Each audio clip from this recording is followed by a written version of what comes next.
Hello family, and welcome back to the channel Everything Sierra Leone. Um, Today we want come for discuss a bit about the energy situation in our country, and reports them when I read online say that it's only about 30% of the population of Sierra Leone get access to electricity. And we all know say out of this 30% that get access, light no day. The country king so dark at some point, especially Freetown, we now the backbone of the Sierra Leone economy.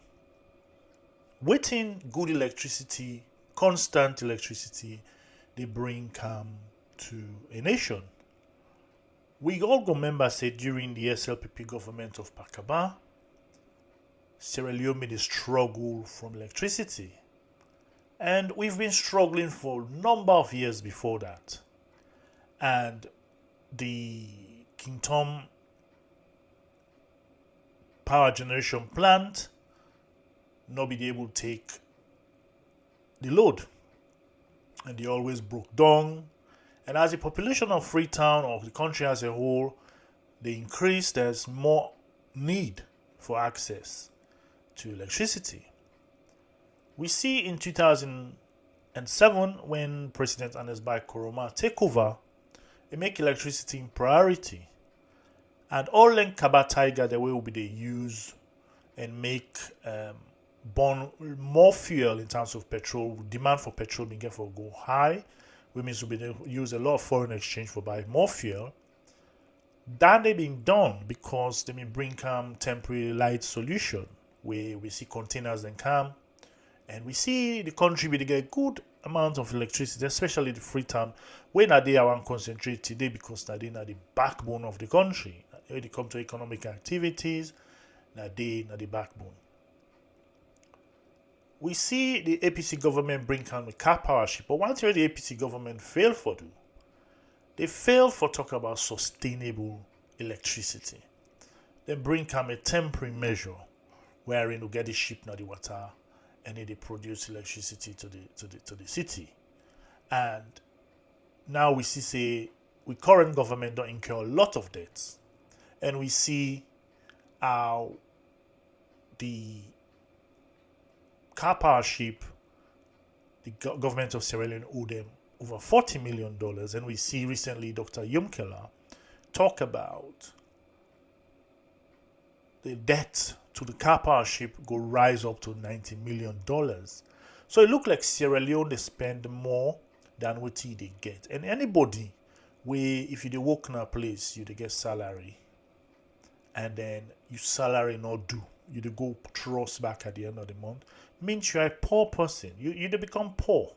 What makes Sierra Leone poorer?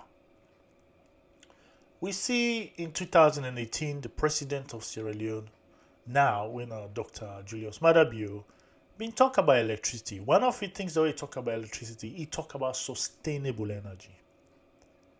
And when he talk about sustainable energy, he say now one thing that the way you go do. Jobs. But all of this we not see. It's 6 years now. The current government don't they in power. We all know outside this government they waste money. One of the wastage is from international travels. A government like this, a president like this, for declare some form of cutting of expenses by the government. The government very bloated. That's another area where you can save money. So the president for the look at ways for save money rather than spend money, because you look at the audit report what he say. The money where they lost in the government, it just they go up and up and up. So these are people in our government for Sidom now and talk about how for cut government expenditure, for cut you cut according to your size. But we they see private jets all the time. This is February now. The president don't make over 6 trips abroad in private jets. 1 hour on private jets and is over $13,000 to $15,000. So at the end of the day, imagine 6 trips per diems. hotels, food, other expenses. The country is going nowhere. So we don't see the president talk about, say, going to change the country. We very, very, very disappointing. But see, we presidents don't give up. All it look like now is just the wait for in time for done and go. Let we listen and quickly. This will be the talk where the president of the African First Ladies, where now we own First Lady now, then come back now Freetown, and then we also occasion State Lodge, who side some artists and perform, and the president gave a speech. Let's just quickly listen. Who side the president don't give up. Self-esteem. I've been telling I say, because of democratic principles, the time we are get, I'm not going to change this country. But I will inspire so many people that even when I go, that inspiration they carry go, stay in the whole I am happy today we get the young lady from ICAM. We are the first lady we don't lead the student body, national student body. I'm happy to tell when I say, I don't talk this before, I said at Quebec College, for the first time, the woman they will apply for engineering. They passed the number we don't apply from all throughout history, nearly 200 years. So Fabul, we don't hear from the president himself, we say, he's not going to change this country. And this don't happen from when it came 2018. We don't feel any change don't happen. Some of the things them way he go on for saying at this speech are contrary to what they happen. But when he come back, I bring him back to electricity. We can see that the president is now the current minister of energy. And what thing that happened to the light? We don't know if he did take salary for this, but we will see the president pull everything. Now the minister of energy being resign and he go, and we see the chief minister self being go all meeting with the Turkish ship people them, but we not see anything come out of it and just waste money go Turkey where the meeting we not see any better thing come out of it. Now the president be appoint Dr. Yumkella as the chairman of the Presidential Initiative on Climate Change, Renewable Energy and Food Security. So we'll see Dr. Yumkella don't hold this position for a few months now. We don't see he don't talk good things them about what the one can do. But we not see any short-term benefits. Hopefully, we hope that in the long run, then go put something in place where it will be sustainable for electricity in the country. Recently, we see on our AYV where Fabian Swill, the interview, where basically, in other words, tell him to apologize to the people of Sierra Leone about the social contract where EDSA don't broke with the people of Sierra Leone. Because if you get top up now, you meet her, the light no day, that means you don't break the contract where you don't go against a breach. Because if I get top up, why? I see people and they make comments on social media. Some people say, Mr. President, where the light, the place is dark. But Mr. President is mostly not in the country. He's outside the country. So, Fambulem, let's just listen to Dr. Yumkella where they apologize. They will come back. EDSA has never tendered an apology to the residents of Sierra Leone for the inefficiencies in electricity supply. But on 24th of November last year, they conveniently tendered an apology to the office of the First Lady, to the First Lady particularly, for interruptions in electricity supply in Kenema during an interview. Now, the thing about electricity is it's not just about the comfort and convenience. For some people, it's about livelihood. For others, it's about their health, those in critical conditions in hospitals. Do you see the need this morning to tender a heartfelt and sincere apology to the people of Sierra Leone who have been affected by the poor electricity supply in the country? Yes, let me apologize on behalf of EDSA for the inefficiency in our power supply in the country. Let me apologize for them for the way EDSA has managed distribution of electricity in the country, collection of the monies people pay, the kinds of meters they have provided over time. So I tender that apology. It can be 10 times better. We need a quantum leap to a more efficient EDSA, and I'll talk about what we're doing about that. So you're very right. We should apologize, and I'm apologizing for the whole energy sector, but particularly for EDSA. So what's the future of electricity in a salon? We know, say, Dr. Yumkella don't work now. UNIDO, it don't work in the United Nations. Now, possibly don't talk in the past, say he's a very developmental oriented person. Now we're in at the helm of the energy sector in the country. Is he going to be able to change it? What do you think? Left comments. You think that Dr. Yumkella go able to do this, change the whole narrative about electricity production in the country, where the resources for do limited, the government not get much money, and the MCC compact Donald Trump don't pull them.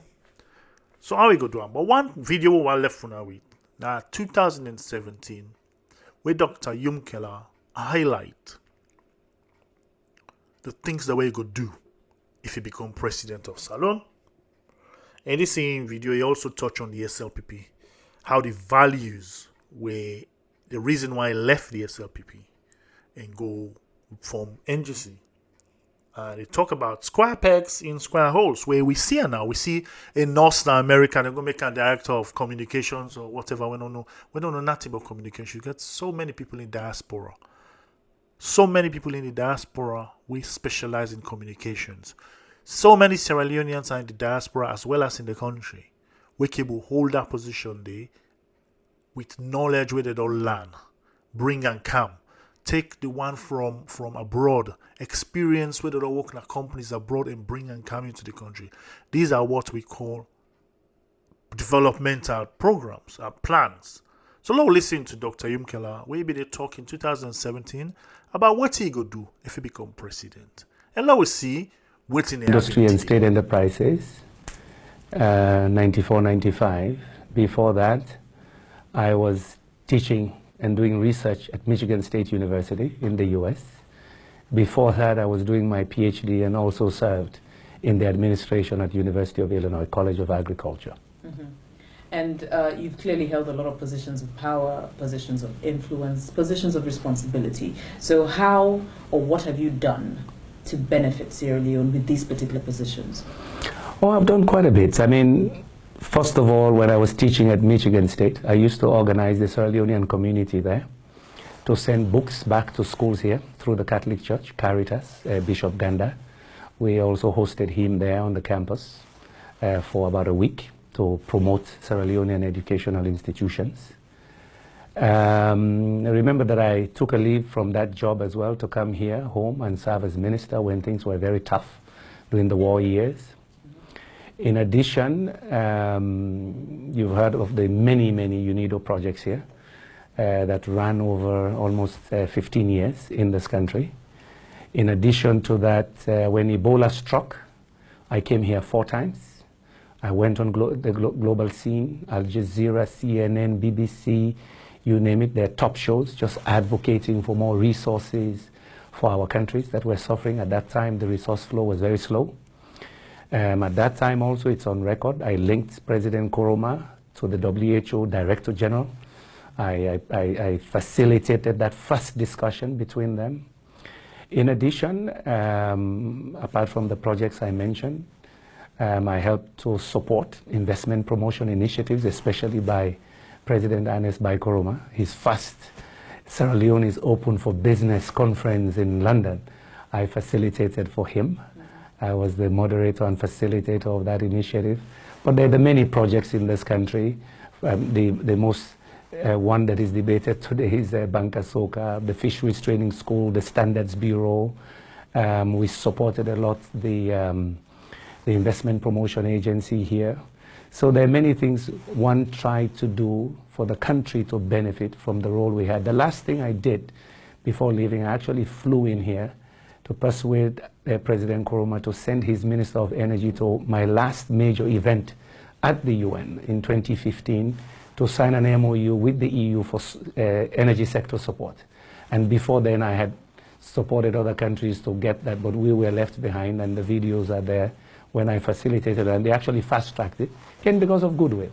So there's a lot we've done over time, privately but also public. There are those who would argue that, as of course being part of former head of the UNIDO, that Sierra Leone is already a part of the UN, and it's according to the UN's agency mandate that Sierra Leone would benefit from these programs, whether or not you were heading it as a Sierra Leonean.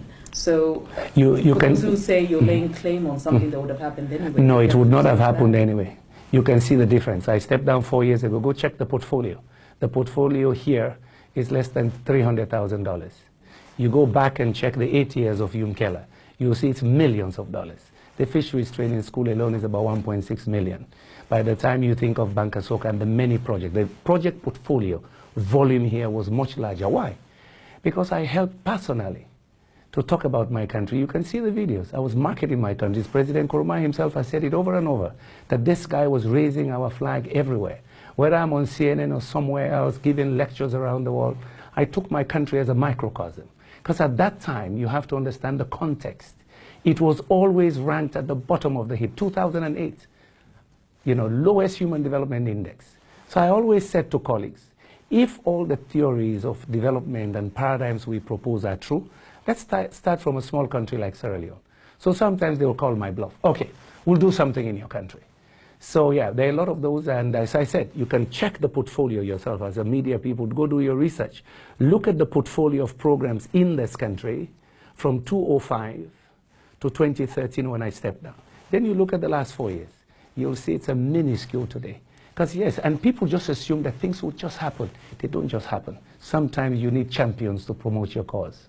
And it takes a lot of time. I like that you mentioned that, because you've had the platforms to speak to various global leaders, various presidents across the world, being, as I said before, powerful positions. But as a doctor, of course, you've studied quite far and wide. But it seems the theory is there. How are you going to be able to translate that theory into reality for Sierra Leoneans, or is it just talk? People assume that when you have a PhD, you are an academic. I spent some time in academia, but I spent more time in development. So I've been in institutions where, yes, we go from analysis to concepts, and then we develop projects and programs to implement.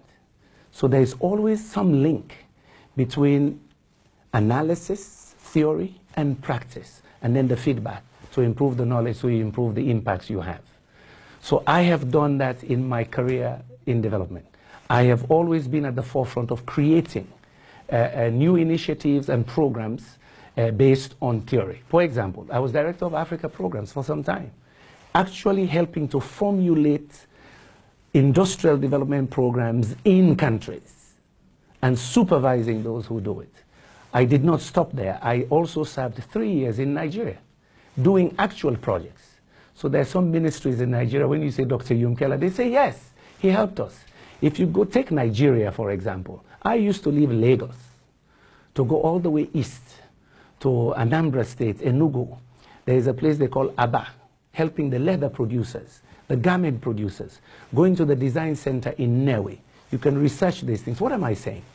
My work involved helping countries to formulate their needs, getting experts together to look at those needs and formulate programs to bring solutions to them, helping them get funding for those programs, then sending in evaluation teams. So having a PhD is good, but it is not a necessary condition. But I have used my knowledge, and I tell you, if there is anything I believe Sierra Leoneans should appreciate today, given our recent experiences, it's that professionalism matters. It matters for people to have the right skills to understand the complexity of development. People think sometimes in this country, and a common sense, anything can happen. No. Gone are those days. Economics is complicated. Macroeconomics is complicated. People need to understand the ramifications of policies, short term, medium term, and long term. And of course now, when you add the dimension of sustainability, you begin to see that you have to think sometimes in the nth dimension. But here sometimes policy is focused on one solution, one idea, forgetting the bigger implications for other sectors or for the environment in particular. So yes, I'm a practical person, but I tell you, my work, even my advocacy, is based on analysis. I read like hell. I read, I look at other sources, first to gain knowledge, but to make sure that my advocacy is evidence-based. It has to be evidence-based. You know, I mean, I would like to challenge you here, Dr. Kande. It seems your ideas sound great, but how do you then translate that to the regular Sierra Leonean to understand? So that, I mean, if you look at majority of the Sierra Leoneans who are here, the literacy levels are not quite high. Well, you see, how do you translate it so that it's effectively understood by... For a man like me who has been in development, I'm used to doing that. Whether in Sierra Leone or in India or another country, that's what I'm telling you. That's what I have done for 2 decades. I have been able to go to countries very poor, illiterate people, listen to their needs, come back, formulate programs to respond to their needs, and then go back and help to do implementation. So here, the evidence is there. Do you see the kids who go to my rallies? Do you see the lectures I do around this country?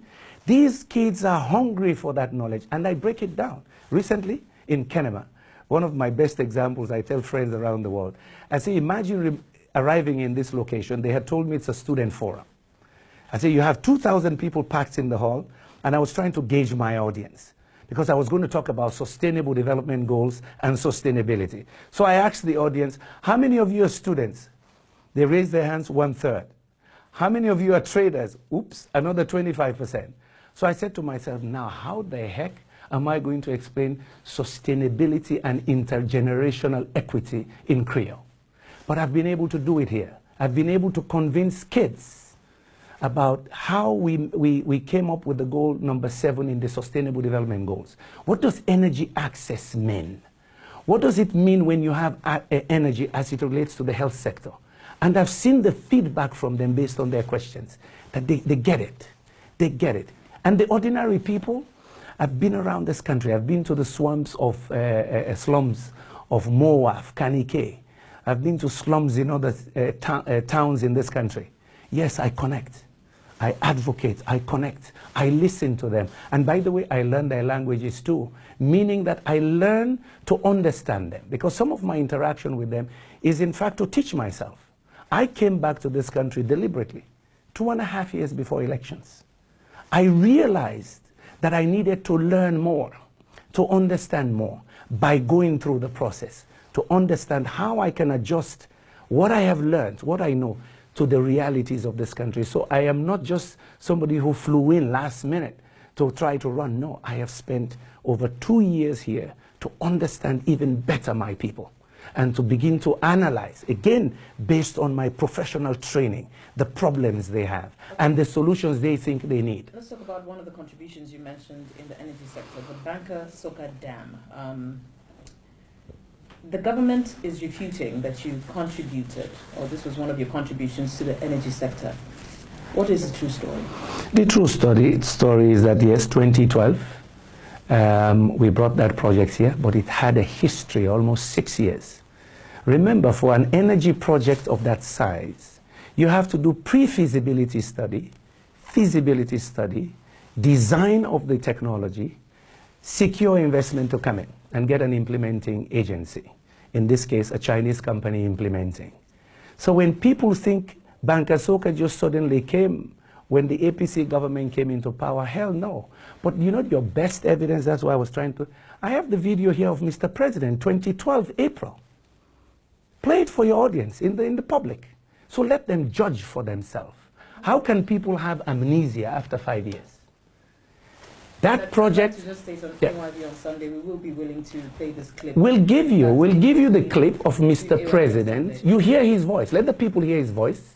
You hear my voice giving the history of the project in front of the Chinese ambassador and the company that came. You hear the voice of Alpha Khan, recognizing all the chiefs who were there and the people. And the president starts his statement by thanking the people of Port Loko for being there. So tell me, somehow I even think they're insulting the people of Port Loko.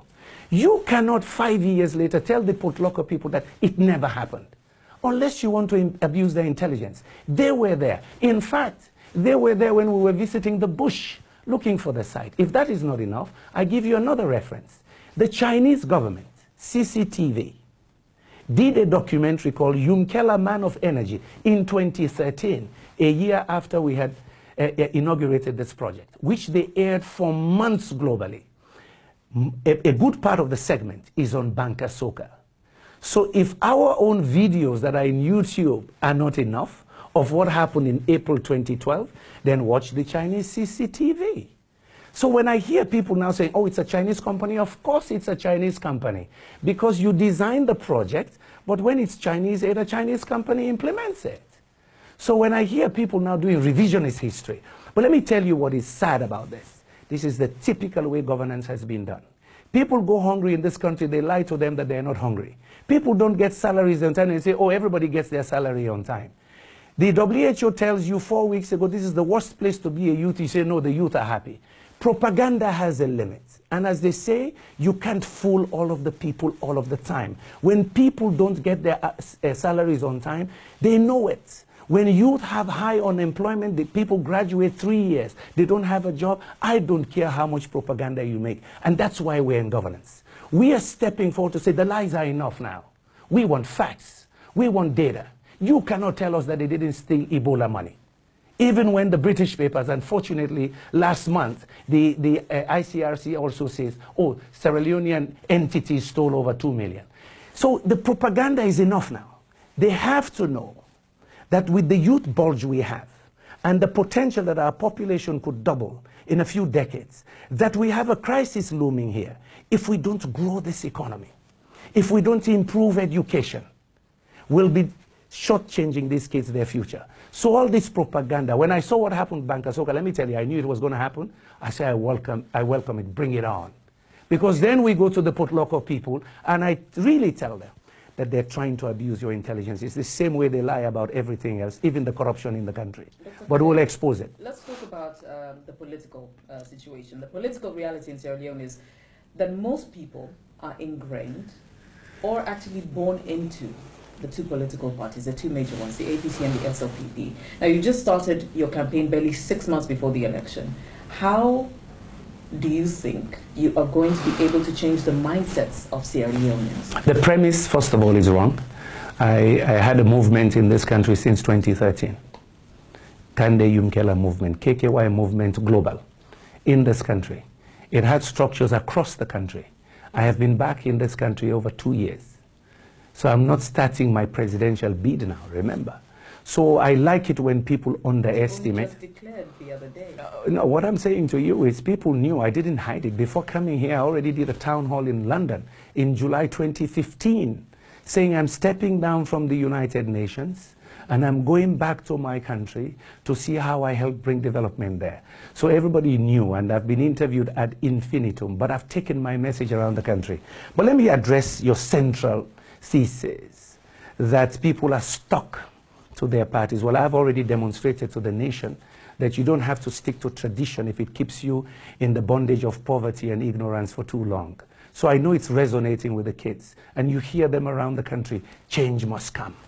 People should not underestimate that. We still have 650,000 new voters in this country. We have 1.8 million young voters between 18 and 35. We'll test that hypothesis of yours, that people are stuck. These young kids are not stuck. They want to be more educated. They want to have jobs when they leave school. They don't want to rely on party cards to get jobs. They want professionalism. They look at people like me and others. They say, whoa, these are role models. We want to be like them, even better than them. That's the alternative we offer, for them not to accept the status quo, whether it's tradition in a party or accepting corruption and poverty as their destiny. Nobody is born to be poor. It has been said time and time again by various political analysts that when it does come to the voting time, it's one thing to get a crowd out to a stadium, it's another thing to get them to vote for you. And it is predominantly vote red or green. Do you honestly think you stand a chance? More than honestly think, I am convinced and I'm passionate and will get the votes. We are not relying on rallies. They will see a campaigning style. I can't reveal my tactics here. And that's the beauty of what I'm doing, and that's what I'm used to doing. When I took up the energy agenda of the world, it's one of the most politically sensitive topics in global negotiations. But I tackled it, 10 years, dedicated time, good narrative, good analysis, and I pulled it off. It's the same here. Those who think the voters are stuck, let them go home and rest. Then they leave the platform to us. All I ask, give us freedom. No intimidation. Let us take our message village by village, street by street. Let's see. So for me, that's the beauty. I am ready to challenge the orthodoxy. I am ready to show the kids of this country, the young men and women who need a better future, that yes, you can be part of that change.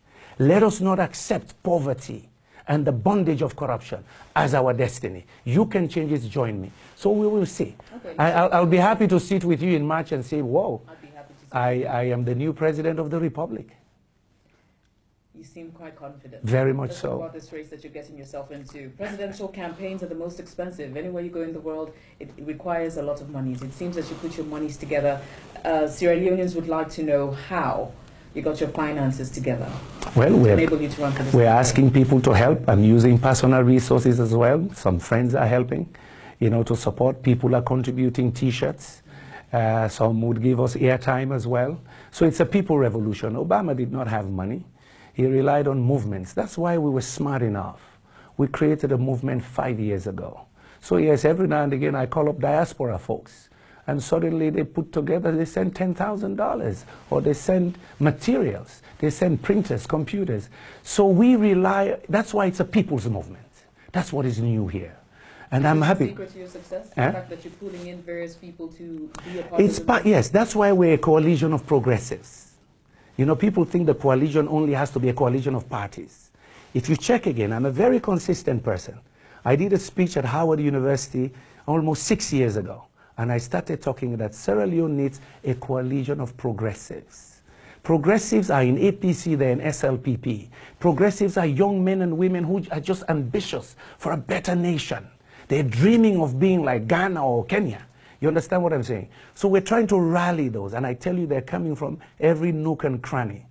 And I have said to people, they say, well, why APC? I said, there are people in APC that I know who had ambitions for the nation, but they feel they've not been able to fulfill it. The enabling conditions were not there. The governance style was not what they expected. There are people in SLPP similarly, and other parties. Eventually, we'll have strategic alliances with other parties, based on a value addition principle. But I'm telling you here that yes, part of our success is that we have an open platform.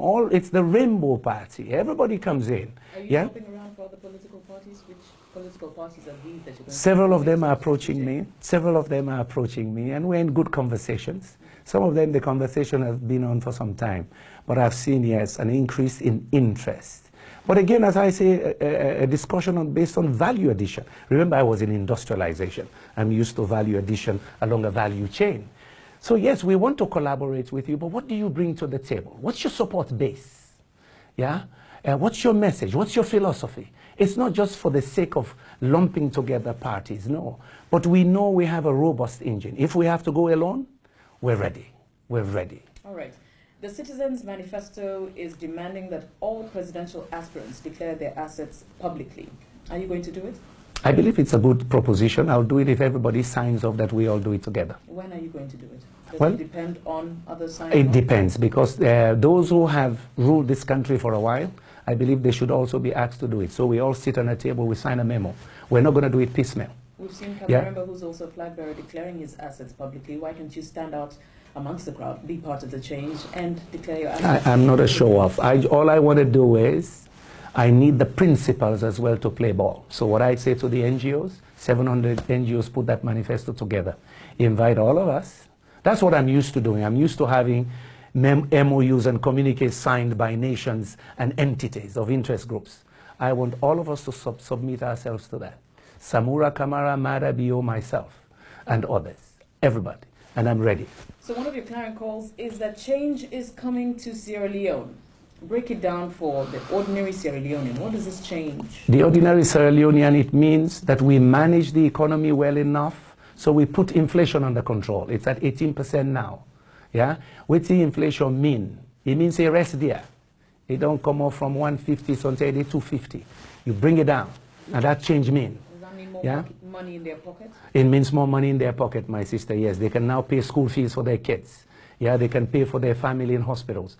Change means jobs for the youth. They don't have to be hanging around, no jobs. Such high youth unemployment. Change means you stop those who just literally steal money from the ministries and government agencies. My estimate is between 60 to 100 million dollars that just disappears in this country.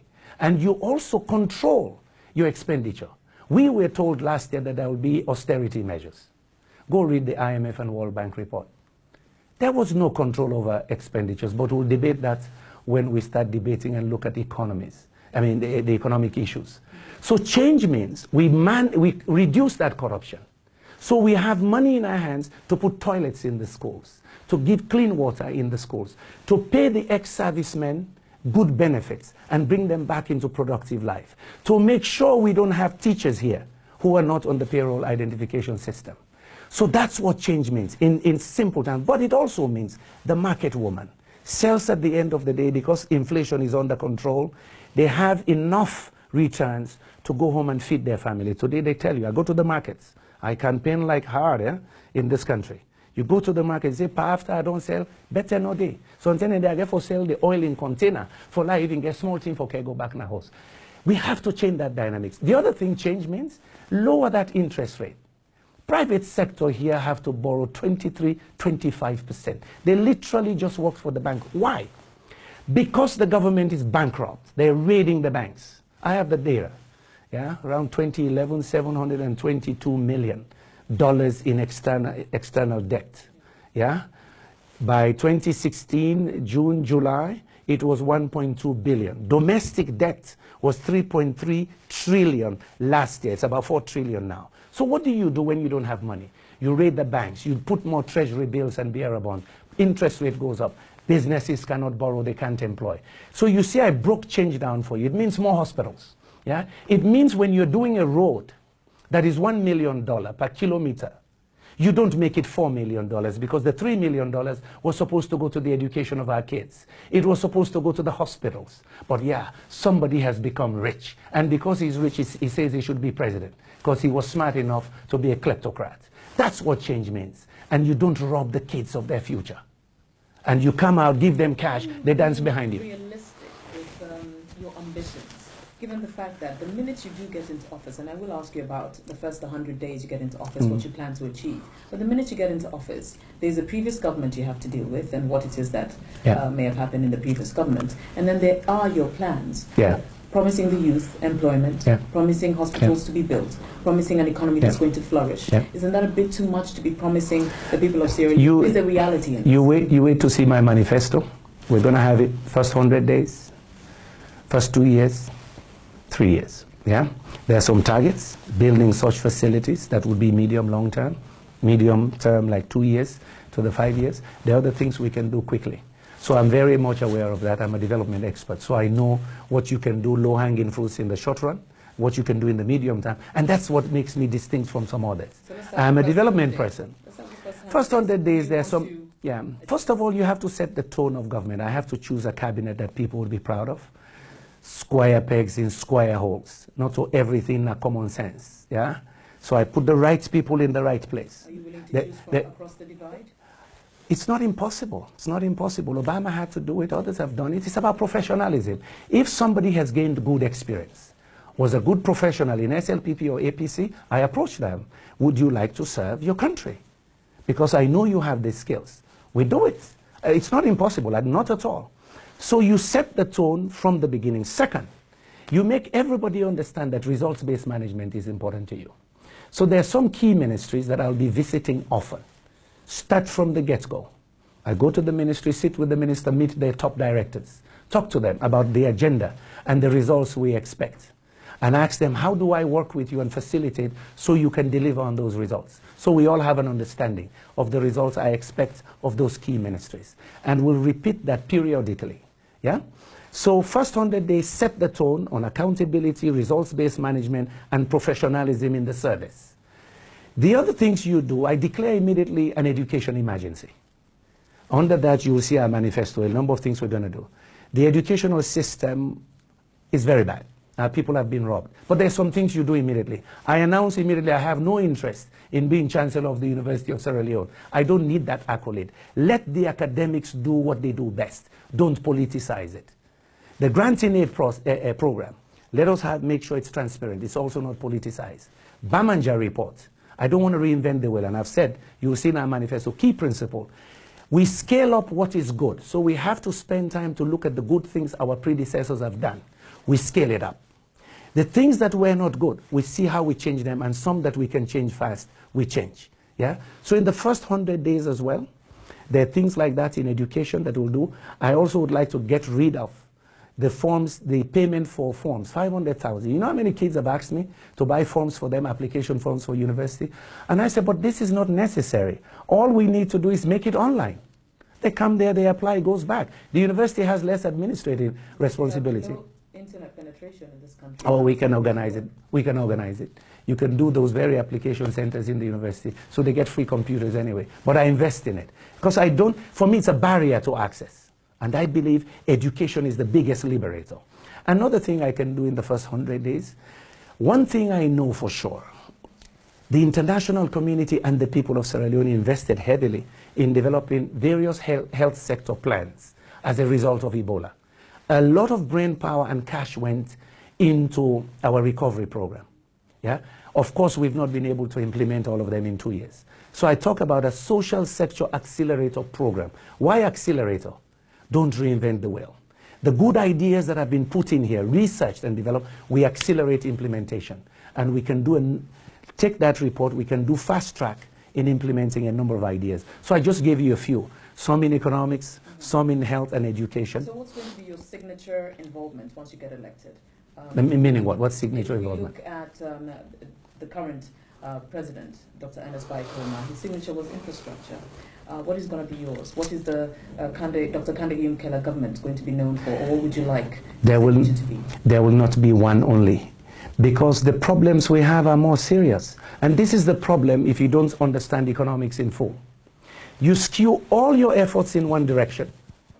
You don't realize that you're wrecking other aspects of this economy. So for me, there might be 2 or 3, not one. It's not that simple, but I've given you 2 important ones to me. Health sector, education, but diversification of the economy, getting the private sector enough financing and enabling condition so they grow the economy. Nothing happens without expanding that revenue base. We have to expand the revenue base. So part of that means you plug the stealing, the literal thieving of our people's money. Second, you got to support the private sector to grow this economy. In agribusiness, in tourism. I want to copy what they're doing in Kenya with the digital economy. I see the Ghanaians are copying too, and I say, wait a minute, we have all these brilliant kids who want to be IT experts, who want to also write programs. If the Kenyans and the Ghanaians who can do it, we'll try to do it here. So I'm talking about economic diversification led by the private sector, but a true public-private partnership where we become facilitators, helping them, reducing the cost of doing business. You know, I say this often. I was in industrialization before. The hassles our people go through to clear their inputs, to get their inputs into factory, to produce something here, already raises their cost. That's one thing I would want to tackle my first 100 days. Can we make the clearance of goods quick for our business people? Because they do it in Guinea, they do it in Benin. Benin is a small country. Why not here? Why is it such a hassle? I'm sure tomorrow morning all the customs guys are angry with me. I'm not saying I fire people. I just want to incentivize, but also use digital systems. And that's what I know. Enhance the implementation of Asikuda and other technologies to make trade facilitation happen. So the goods arrive, the guy clears them quickly, they're in his warehouse, he's produced, he's now selling in the market. It's part of lowering the cost of doing business. Just give you a few examples of things you can do in short order by just reorganizing, working with people, working with the ministries to understand results, not just allocation. And yes, I pay attention to the Auditor General. You know, the reforms of the civil service, people think it's impossible. No. Take the Auditor General's reports, the last 5. You have agencies in this country that do not submit financial statements. Can you imagine in any country where that would happen? You run a business for the government and you don't have to report until you feel like. That's when they are political appointees, not under my system. What are you going to do about the inflated workforce we have currently? Yeah, that's our biggest headache. 85 or 86,000. You know, we rationalize. That's the word the World Bank sometimes uses. Yeah, I was in a payroll rationalization process here back when I was in government. What was in 94, 95? We had to do that. We had to do audits. I remember those days. One of the best education I had in government, and I used to talk about it in my policy class. In the Ministry of Education, Ministry of Health, Agriculture, Works, those were the biggest culprits, ghost workers. Now they claim 85, 86,000 workers. We verify, yeah, whether they exist or not. That's what I tell you about blocking those areas where there are leakages. I'll give you an article I wrote last year. Institutionalized leakages. So does this mean some government workers may actually possibly lose their jobs? I didn't say that. I said rationalize. You rationalize the payroll system. You remove the ghost workers. Remember, by the way, there were ghost workers even when our people were dying under Ebola. Nurses were not paid on time. Some were not paid for 6 months, but they were risking their life. Meanwhile, people were milking lots of money just by ghosts. You know, bad habits I had to live. When I saw that during Ebola, it pained my heart. That even when our people are dying in the thousands, people bloat payroll and refuse to pay the nurses. So you see why I started with that. Governance, blocking those leakages. Because once you take that money that was supposed to go to health, education, microfinance for the poor market woman, you're stifling growth in the economy. So we'll rationalize that wage bill. And by the way, the IMF and World Bank has been warning about this. But let me tell you, month after month, it increases. So we are in a political environment filled with slander and gossip. Let's get a few clarifications from you. Some of the labels being thrown around are that you are not the most savvy when it comes to local politics. You do not understand local politics. And that you were sacked from the UN. Is this? Are you kidding me? They say I'm not the most savvy in local politics, but yet I have already changed the narrative by now, 2.5 years. So if I was savvy, then what would happen? I know I'm knowledgeable, yeah, but what I learned working internationally and going to very good universities and teaching and doing research is that you don't have to know everything. You have to know how to find knowledge, to do research. That's why I came here 2.5 years before elections, to learn on the ground. But also, I have some people who are good. I don't plan to do everything myself. And I have had very good people since I came back who know the ropes, who know how things are done. That I was sacked from the UN. Let me tell you, you can go check this. I'll leave some documents for you. Ban Ki-moon appointed me already special representative of the Secretary General for Sustainable Energy in September 2014 already. I still had my regular job for which I was elected. I had to negotiate with my board. I was supposed to finish December 2013. 2015, sorry, 2013. December 2013, I was supposed to finish. September 2012, Ban Ki-moon already announced that I want this man to be special rep for so-and-so. I had to step down to take that job because he said he's Mr. Energy. Can you spend another 2 years here helping me push a global agenda on energy and give us sustainable goal number 7? So how can I be fired when I already had a job offer, which is unique in the UN? Because he had to ask me, literally phone and ask, Kande, can you do this for the world? I said, yes, sir, because I'm passionate about energy. Nothing works without reliable, affordable energy. So how could I be sacked?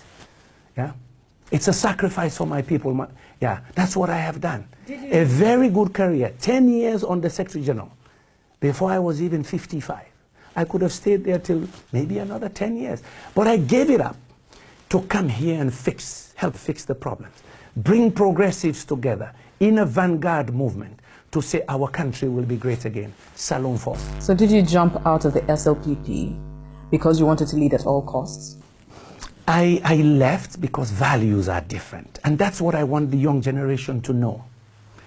Avoid this syndrome in this country now, phobia. Posting the mass, you hate euphobia. If they pit by you, euphobia no more. Lowering the value system. Now, I left that party because the values are different from what my father and others had. We had the best of education here.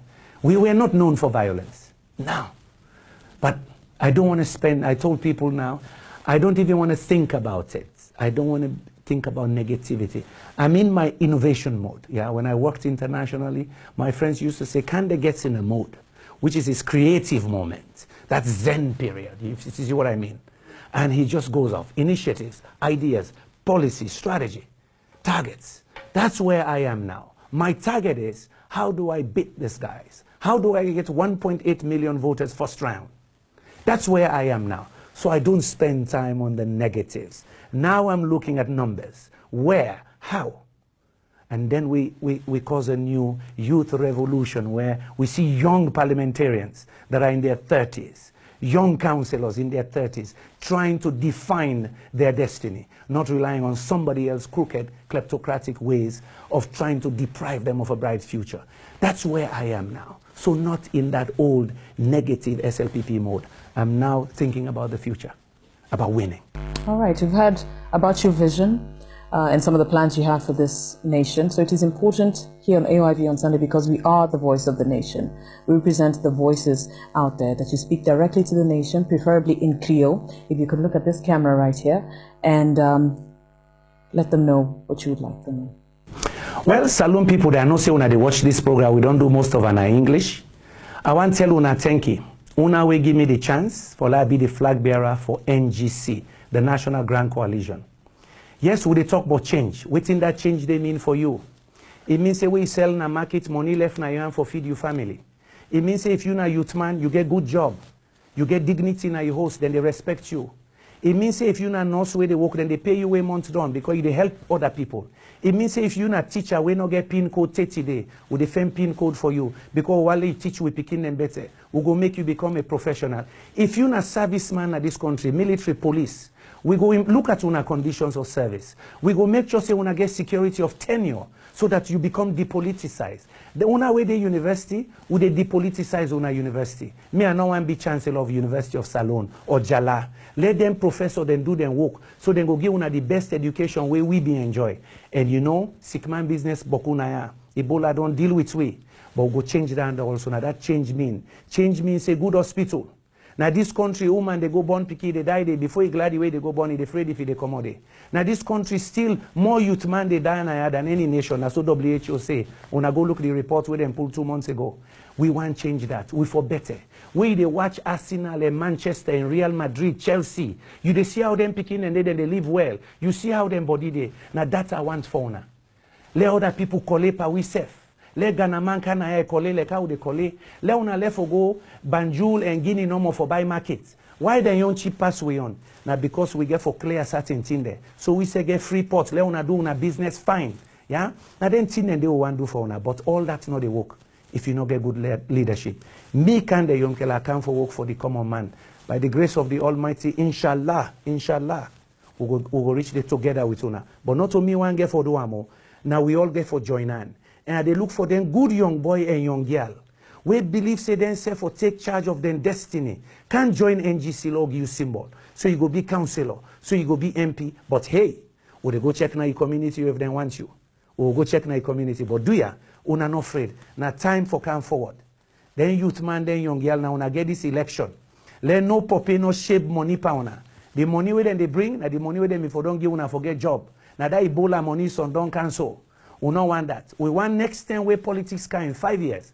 After una don't get President Yumkella, where politician can't own and you they get money now. Let God bless Salon, let God bless una. Yeah? Thank you very much. Thank you very much, Dr. Kande Yumkella. Thank you for being on AOIV on Sunday. Thank you.